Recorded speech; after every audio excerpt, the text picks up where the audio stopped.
జై హో.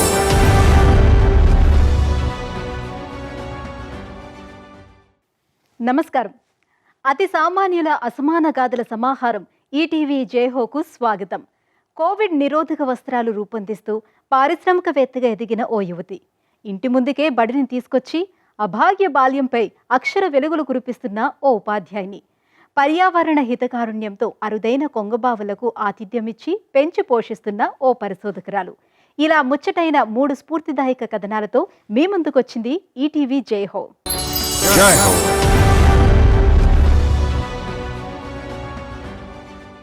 అవి ఐఐటి మద్రాసు పూర్వ విద్యార్థిని దీప్తి అపూర్వ ఆవిష్కారాలు. కోవిడ్ మహమ్మారి ప్రపంచాన్ని కమ్మిన వేళ ఆమె వైరస్ నిరోధక మాస్కులు, కాలుష్యం నుంచి కాపాడే వస్త్రాలను తయారు చేస్తున్నారు. మరోవైపు మహిళల ఆర్థిక స్వావలంబనకు బాట వేస్తూ ఉభయతారకంగా నిలిచారు. పరిశుభ్రతకు ఉద్దేశించిన వినూత్న ఉత్పత్తుల కథ ఇది. నేటి పరిస్థితులలో, ప్రత్యేకించి కోవిడ్ ఉధృతంగా ఉన్న దశలో వైరస్ నిరోధక వస్త్రాలు, మాస్కులకు ఎంతో గిరాకీ ఏర్పడింది. తయారీ నుంచి చివరి వినియోగదారునికి చేరేదాకా వీటి ఉత్పత్తి కథనం ఆసక్తిదాయకం.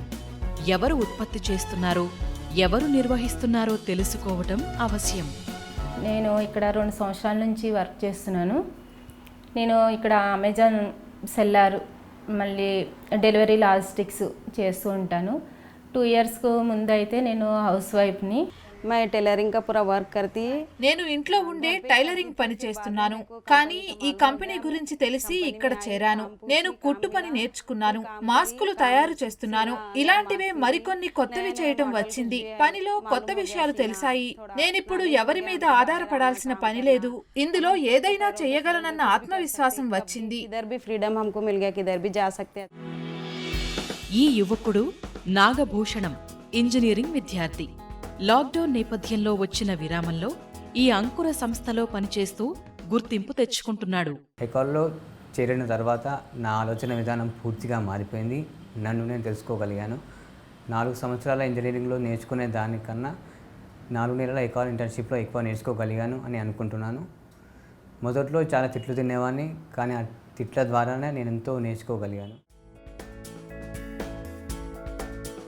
వీరంతా బ్యాక్టీరియా, వైరస్ నిరోధక బేబీ రబ్, వైద్యపరంగా పరిశుభ్ర పద్ధతుల్లో పక్కబట్టలు, రక్షక గౌన్లు, ముఖ కవచాలను తయారు చేసి విక్రయిస్తున్నారు. ఈ అంకుర సంస్థ ఆలోచన వెనక ఉన్న మహిళ మద్రాసు ఐఐటి పూర్వ విద్యార్థిని. పేరు దీప్తి నత్తల. ఆమె బ్యాక్టీరియా, సంక్రామిక వైరస్ నిరోధకాల తయారీలో స్థానికులకు శిక్షణనిస్తున్నారు. మరోవైపు వీరికి సాధికారత కల్పిస్తున్నారు. భవిష్యత్తును అంచనా వేసి తను సకాలంలో తీసుకున్న సరైన నిర్ణయమే ఈ ప్రాజెక్టు ఆవిర్భావం.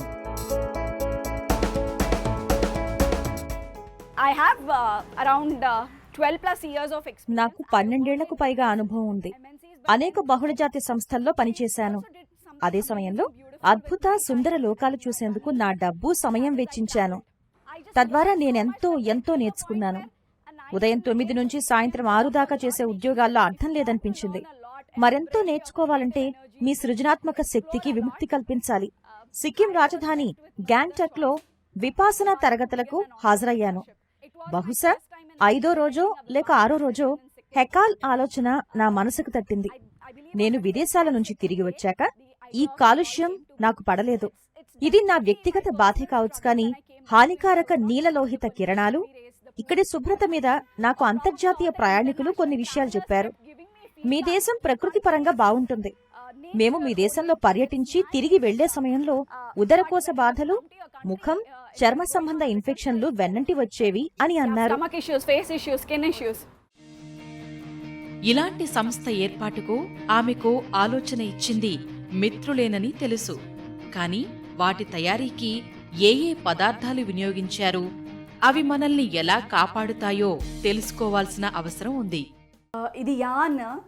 ఈ దారము ఇలా వర్టికల్లీ చాలాసార్లు, హారిజంటలీ చాలాసార్లు పెట్టుకుంటూ వెళ్తే ఇలాంటి బట్ట రెడీ అవుతుంది. సో ఈ బట్టని నెక్స్ట్ స్టేజ్లో ఇలా అవుతుంది. ప్రింటింగ్, డైయింగ్, పిగ్మెంట్ ఐస్, ఫినిషింగ్ వెళ్ళినప్పుడు. సో మేము ఏం చేసామంటే యాన్ స్టేజ్లోనే దీంట్లో మేము ఇంజనీరింగ్ చేసాం. సో దీనిలో కాపర్ ఉంది ఇప్పుడు మీరు చూస్తున్న దాంట్లో యాన్లో. అలాగే మాకు turmeric, neem extracts, nano chemical compositions వేయడం వచ్చింది. ఒకవేళ కరోనా బారిన పడినా ఈ ఉత్పత్తులు వైరస్ ప్రభావాన్ని తగ్గిస్తాయని చెప్పవచ్చు. దీప్తి తయారు చేస్తున్న వస్తువులు వైద్యపరంగా సురక్షితమైనవి, అన్నీ పర్యావరణహితంగా తయారయ్యేలా చూస్తున్నారు. హెకాల్ ఫ్యాబ్రిక్ అయితే బేస్ కాటన్ వాడడం వల్ల యూజ్ అయిపోయిన తర్వాత చిన్న పీసెస్లో కట్ చేసి చెత్తలో, మన కిచెన్ వేస్ట్లో, అరటికాయ తొక్క, యాపిల్ తొక్కలో వేస్తే 14 వీక్స్లో డీకంపోస్ట్ అయిపోతుంది. దీప్తి నత్తల మద్రాసు ఐఐటి పూర్వ విద్యార్థిని, నానో టెక్నాలజిస్ట్. ఒక మహిళగా ఈ అంకుర సంస్థను ప్రారంభించటం అంత తేలికగా ఏమీ జరగలేదు. ఇందుకోసం 2019లో కొంత పరిశోధన చేశారు, కొంత అభివృద్ధి సాధించారు. ఇంతలో 2020లో విరుచుకుపడిన కోవిడ్, తరువాత విధించిన లాక్డౌన్ అనేకానేక జీవితాలను ప్రభావితం చేశాయి. ఈ క్రమంలో దీప్తి కోవిడ్ వ్యాప్తి నిరోధక వస్త్రాలను, ఇతర ఉత్పత్తులను భారీ స్థాయిలో ఉత్పత్తి ప్రారంభించారు. ఆంధ్రప్రదేశ్ డీజీపీ గౌతమ్ సవాంగ్ అందించిన ప్రత్యేక సహకారంతో ఒక మిల్లు సమకూరింది. ఇదే సమయంలో కోవిడ్, లాక్డౌన్ వల్ల ఏర్పడ్డ పరిస్థితులు ఈమె ఉత్పత్తుల తయారీ పెరిగే అవకాశమిచ్చాయి. Who are the top decision makers అని లిస్ట్ తీసానండి. లిస్ట్ తీస్తే 1, 2, 3, 4 అట్లా పేరులో గౌతమ్ సవాంగ్ అని పేరుంది. IPS officer, DGP of AP. Ensure that somebody from his offices call me and ఆ రోజు కలుస్తారు అని. 12 కల్లా ఆఫ్టర్నూన్ ఫోన్ కాల్ వచ్చింది ఆయన ఆఫీస్ నుండి. 2 కల్లా నాకు అపాయింట్మెంట్ ఇచ్చారు. 2 ఫోన్ కాల్స్ చేశారండి.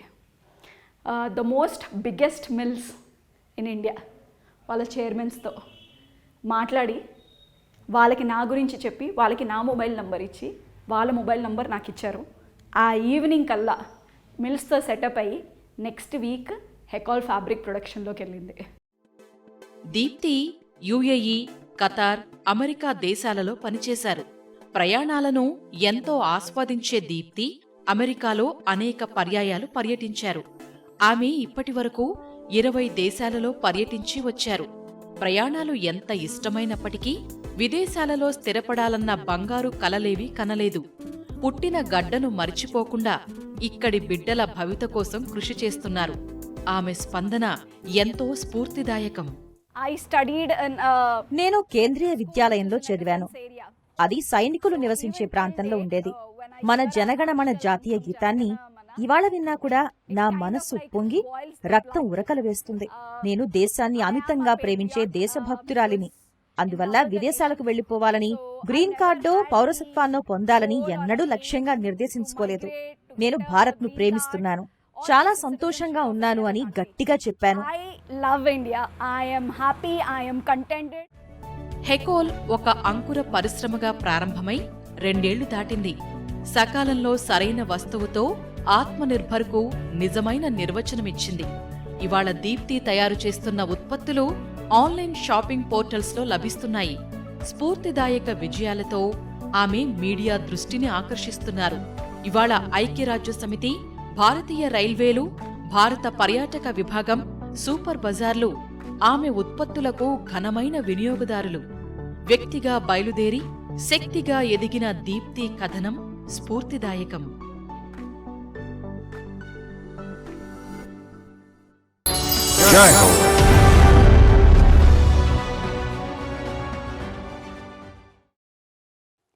బతుకుబండి నడపడానికి బడిమానేసిన పిల్లల దగ్గరికే పాఠశాలే కదిలి వస్తోంది. అక్షరగంధం లేక అంధకారములో ఉండే బాలలకు ఓ మానవతామూర్తి ఆశాజ్యోతి అయ్యారు.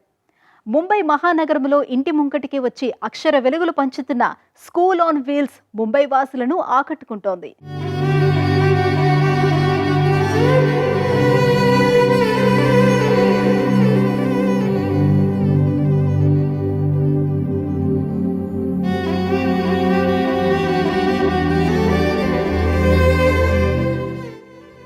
ముంబై మురికివాడలు, తెగిపడిన చుక్కల్లా చిన్నారులు.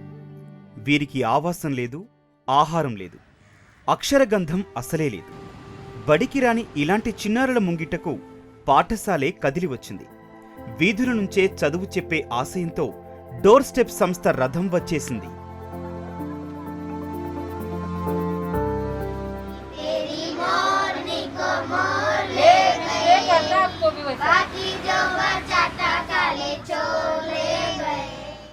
బడి మానేసిన మురికివాడల చిన్నారులకు చదువు చెప్పటానికి డోర్ స్టెప్ సంస్థ స్కూల్ ఆన్ వీల్స్ ను ప్రారంభించింది.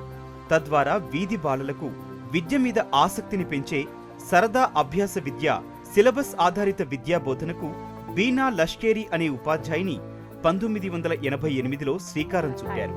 బడి మానేయటానికి కారణాలు, పాఠశాల విద్యకు ఎందుకు దూరం అవుతున్నారో ఈమె స్వయంగా తెలుసుకున్నారు.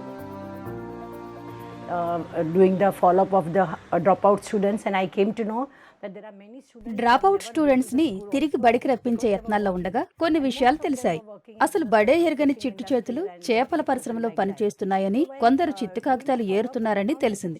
చదువుకోవటానికి ఆసక్తి ఉన్నా వారికి బడికి రాలేని పరిస్థితి. పాఠశాల వేళలు అనుకూలంగా లేవు. పైగా కుటుంబానికి ఆర్థికంగా ఆసరాగా ఉన్నారు. అప్పుడు నేను నా పాఠశాల సహాధ్యాయిని రజనీ పరంజేపేతో సమాలోచనలు జరిపాను. స్కూలుకు రాని ఆ పిల్లల దగ్గరకే స్కూలును తీసుకెళ్లే ఇలాంటి ఆలోచన మొగ్గతొడిగింది. ఎక్కడ పిల్లలు కనపడితే అక్కడ మా బడిని ప్రారంభించాం. And that's how the doorstep school came into picture. So wherever we find the children, we start the school. School on wheels ముంబైలో డ్రాపౌట్ రేటును గణనీయంగా తగ్గించింది. అలాంటి వారు స్కూళ్లలో కొనసాగేలా తోడ్పడింది. ముంబైలోని అనేక మురికివాడల వీధుల్లో పనిచేసే బాలలను అనేక మందిని బీనా, ఆమె సహచరులు చూశారు. ఈ సందర్భంగా అనేక క్లిష్ట పరిస్థితులు ఎదురయ్యాయి. కానీ బాలల తల్లిదండ్రులతో వ్యవహరించటమే మరింత కష్టమయ్యింది. See, dealing with the children is easier than dealing with the parents. చూడండి, చిన్నారులతో వ్యవహరించడం పేరెంట్స్ తో డీల్ చేయడం కంటే ఎంతో తేలిక. మొదట్లో తల్లిదండ్రుల నుంచి చాలా ప్రతిఘటన ఎదురైంది. కొన్ని సందర్భాల్లో మమ్మల్ని చూడగానే తమ పిల్లల్ని దాచిపెట్టేవారు, ఇక్కడ లేరని చెప్పేవారు. మేం వచ్చి తరగతులు పెట్టేవేళ పిల్లల్ని దూరంగా పంపేవారు. పేరెంట్స్ ను ఒప్పించడం, ప్రేరేపించడం కష్టమైంది. వాళ్ల బాధ ఏమిటంటే ఆ సమయంలో వీళ్లు చదువుకుంటే కుటుంబ ఆదాయం పోతుంది. కానీ వాస్తవం మాతో చెప్పేవారు కాదు. మేము ఏదన్నా సమావేశానికి వారిని పిలిస్తే మా సమయాన్ని ఎందుకు వృధా చేస్తారని విసుక్కునేవారు. వాళ్లను నేను అర్థం చేసుకోగలను. వాళ్లు ముంబైలో ఉన్నది చదువుకోటానికి కాదు, జీవితాన్ని జీవించేందుకు ఎంతో కొంత సంపాదించాలి. అంతే తప్ప విద్య అసలు వారి అజెండాలో విషయమే కాదు. So for them, education is the something which is not into their agenda at all. అప్పటికీ ఇప్పటికీ తేడా ఏంటంటే ఇప్పుడు ఈ చిన్నారులకు ఒక కల ఉంది, లక్ష్యం ఉంది, ఖచ్చితంగా నెరవేర్చుకుంటారు. ఇక్కడికి రావటం, చదువుకోవటం నాకెంతో ఇష్టం. ఈ ఉపాధ్యాయులంటే నాకు ఇష్టం. నేను పెద్దయ్యాక పోలీస్ అవుతాను. నేను భారత సైన్యంలో చేరాలనుకుంటున్నాను. కానీ కోవిడ్ మహమ్మారి విరుచుకుపడ్డ వేళ క్షేత్రస్థాయిలో విద్యార్థులు వెళ్లిపోకుండా ఆపటం, వారి విద్యా సంవత్సరం తిరిగి ప్రారంభించటం అంత తేలిక కాదు. మొదట్లో పేరెంట్స్ కరోనా వైరస్ భయంతో తమ పిల్లలను పంపటానికి ఇష్టపడలేదు. కానీ మేము నచ్చజెప్పాక పిల్లలని బడికి పంపటం ప్రారంభించారు. ఎక్కువగా గేమ్స్ ఆడించటం, యాక్టివిటీస్ చేపట్టడం చేశాం. ఎందుకంటే పిల్లలు చదువుకోవటానికి మళ్లీ అలవాటు పడతారు. ఆమె విద్యార్థులు అనేక మంది ఇప్పుడు తనకు మద్దతుదారులయ్యారు. చదువుకునే అవకాశాలు లేనివారు చదువుకునేలా తోడ్పాటునందిస్తున్నారు. There was a one Hassan which was ఈ విషయంలో హసన్ను నేను చాలాసార్లు కలిశాను. అది హసన్ కావచ్చు, ఇక్బాల్ కావచ్చు, లేదా ఇంతియాజ్ కావచ్చు. వీళ్ళు స్కూల్ ఆఫ్ క్రాపోర్ట్ మార్కెట్ దగ్గర మా స్కూల్ ఆన్ వీల్స్ విద్యార్థులు. ఇప్పుడు వాళ్ళు మంచి ఉద్యోగాలు చేస్తున్నారు. మంచి దుకాణాల్లో క్యాష్ కౌంటర్లు నిర్వహిస్తున్నారు. అనేక మంది విద్యార్థులకు సహాయపడుతున్నారు. దీదీ, మీరేమీ ఆందోళన చెందవద్దు. వీళ్ల బాగోగులు మేం చూసుకుంటాం. వాళ్ళని మేం పిలుస్తాం. వాళ్ళు అక్షరాస్యులు అయ్యేదాకా మేం చూస్తాం అని అంటున్నారు. అందువల్ల ఇక్కడ చదువుకుని వెళ్లిన వాళ్ళు మంచి పనులు చేస్తున్నారు. ఇతర విద్యార్థులకు రోల్ మోడల్స్ లా నిలిచారు. అంతేకాదు, వాళ్ళు మాకు సహకరిస్తున్నారు. ఇదో గొప్ప విజయం. supporting us. So for us, this is a big achievement. అనేక మంది పిల్లలు విద్యావంతులయ్యారు, ఉద్యోగాలు పొందారు. అందువల్ల విద్య, చదువుకోవటంపై తల్లిదండ్రుల దృక్పథం మారింది. Once they convince, then we have seen there is parents who are కార్యక్రమం నచ్చిందే తడువుగా తల్లిదండ్రులు చురుగ్గా పాల్గొనడాన్ని స్వయంగా చూశాం. వారు తమ పిల్లల హాజరు విషయం, చదువులో ప్రతిభ గురించి అడిగి తెలుసుకున్నారు. ఇది కొంతకాలం తర్వాత వచ్చిన మార్పు. కానీ మేము నిజంగా కోరుకున్నది వాళ్లతో తరచూ సమావేశమై సంభాషించడం. మీరు అనుకున్న దానికంటే మీ బిడ్డ మరింత మెరుగైనట్లు నిరూపించడం. ఇది ఒక మార్పే, కానీ చాలా కష్టతరమైన మార్పు. ఇది చూడడానికి మేమెంతో కష్టపడాల్సి వచ్చింది. But it was really a difficult change which we have tried hard. ప్రస్తుతం ముంబైలో స్కూల్ ఆన్ వీల్స్ 4 కేంద్రాల్లో 6 బస్సులతో, పూణేలో 5 బస్సులతో నడుస్తోంది. ఒక రోజులో ఒక కేంద్రంలో 100 నుంచి 125 మంది విద్యార్థులకు పాఠాలు చెబుతారు. తదుపరి చదువుల కోసం మున్సిపల్ స్కూళ్లలో చేరేదాకా ఒక్కో విద్యార్థి 2 నుంచి 3 సంవత్సరాలు ఇలా శిక్షణ పొందుతాడు. ఏటా స్కూల్ ఆన్ వీల్స్ ఇలా 500 మంది విద్యార్థులను తిరిగి స్కూళ్లలో చేర్పిస్తోంది.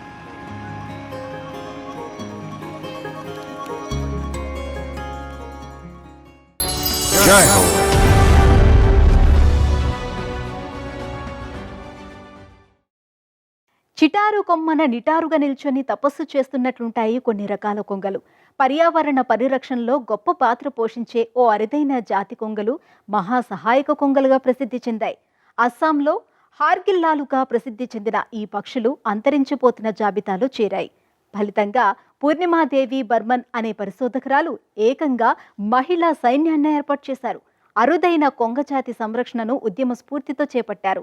ఆమె చేపట్టిన పక్షి సంరక్షణ ఉద్యమం మహిళల జీవితాలనే మార్చివేసింది. మనిషిని మనిషే పట్టించుకొని ఈ సమాజంలో పక్షుల సంతతిని కాపాడే మానవతామూర్తి ఆమె.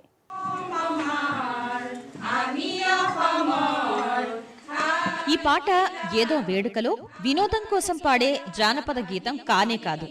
అస్సాం మహిళా బృందం ఆలపించిన హార్గిల్లా అనే ఓ అరుదైన పక్షి సంరక్షణకు ఉద్దేశించిన ఉత్తేజ గీతం.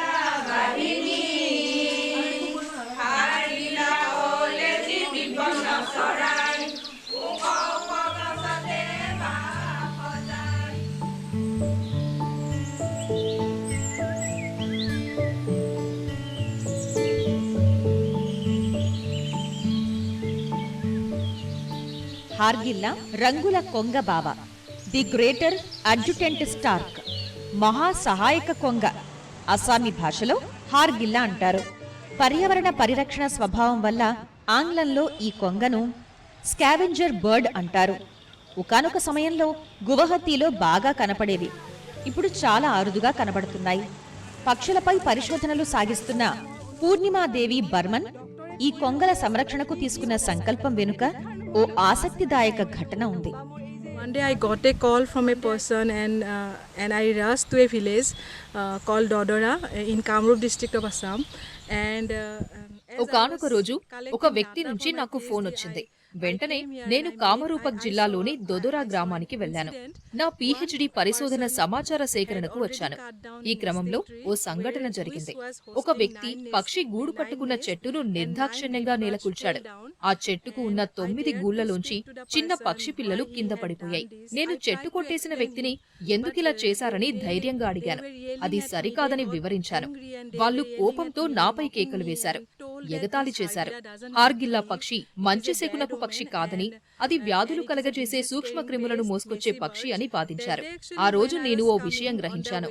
పక్షులు, చెట్ల ప్రాధాన్యంపై కొద్ది మందిని ఒప్పించలేని నేను నా పీహెచ్డీని ఏం చేసుకోవాలి, నా చదువు ఉపయోగమేంటి అని అనిపించింది.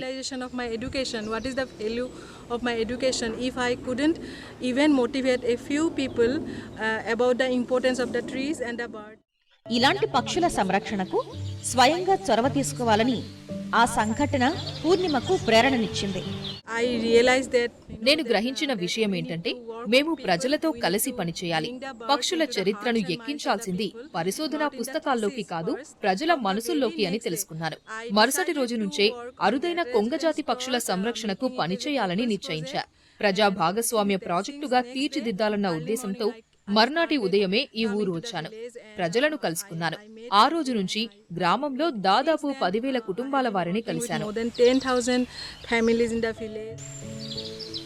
పారిశుద్ధ్య పక్షులుగా పేర్కొన్న ఈ కొంగలు హానికర రోగ కారకాలుగా మారే శవాల నుంచి మన పర్యావరణ వ్యవస్థను శుద్ధి చేసి కాపాడతాయి. ప్రజల దృక్పథంలో మార్పు తెచ్చేందుకు ఈ పక్షి మీద వాళ్ల విద్వేషాన్ని పోగొట్టడానికి పూర్ణిమాదేవి వారి కోసం అవగాహన కార్యక్రమం ప్రారంభించారు. ఈ పక్షి జాతి సంరక్షణను ప్రజా ఉద్యమంగా మలిచారు. నేను ఈ కొంగ గురించి ప్రజల్లో అవగాహన తేవాలని భావించాను. ఇది కేవలం ఒక్క దొదొర గ్రామానికో అస్సాం రాష్ట్రానికో పరిమితమైంది కాదు. ప్రపంచమంతా అవగాహన తీసుకురావాల్సి ఉంది. ఈ ఉద్యమం నాకెంత స్ఫూర్తినిచ్చిందంటే ఇక శనివారాలు లేవు, ఆదివారాలు లేవు. ఈ పక్షుల గురించి తప్ప మరో ఆలోచనకు తావు లేకుండా పోయింది. যে মই আজিলৈকে হাড়গিলাৰ বাহিৰে বেলেগ কথা ভাবিব পাৰিছো. పూర్ణిమ కేవలం పక్షి సంరక్షణ మాత్రమే చేపట్టలేదు. మహిళలతో హార్గిల్ ఆర్మీని నెలకొల్పి వారికి సాధికారత కల్పించారు.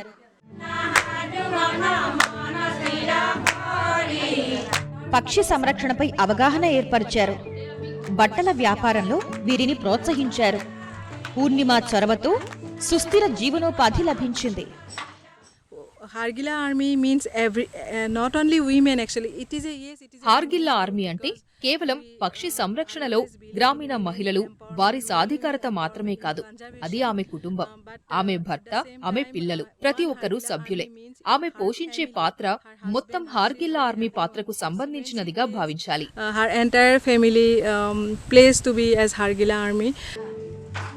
আৰু আমাৰ ইয়াতে শালত হাড়গিলাৰ চানেকি মানে ৰচনা কৰি যাতে বিশ্বৰ সকলো দেশতে మా చేనేత వస్త్రాలపై కొంగల సంరక్షణ ముఖ్యాంశాలను పొందుపరుస్తుంటాం.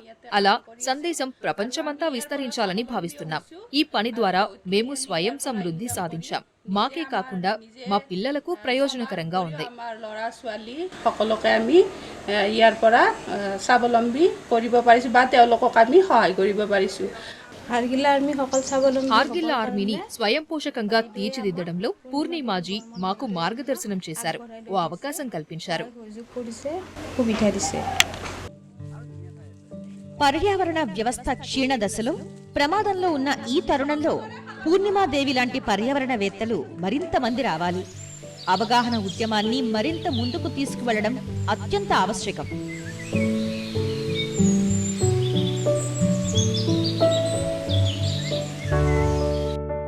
దొదోరా అంటే పక్షి సంరక్షణకు నేడో మారుపేరు. ఈ గ్రామంలో 210 పక్షిగూళ్లున్నాయి.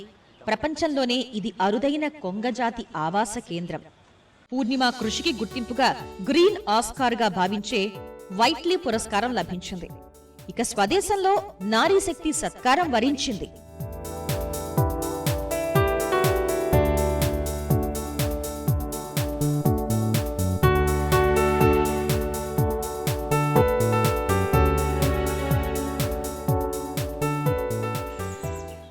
వీరంతా మెరుపుల్లాంటి ఆలోచనలతో కదిలిన సామాన్యులు, మెరికల్లా కదిలి పనిచేసి అద్భుత విజయాలు సాధించిన అసామాన్యులు. మరికొన్ని స్ఫూర్తి కథనాలతో వచ్చే వారం జైహోలో మళ్ళీ కలుద్దాం. నమస్కారం.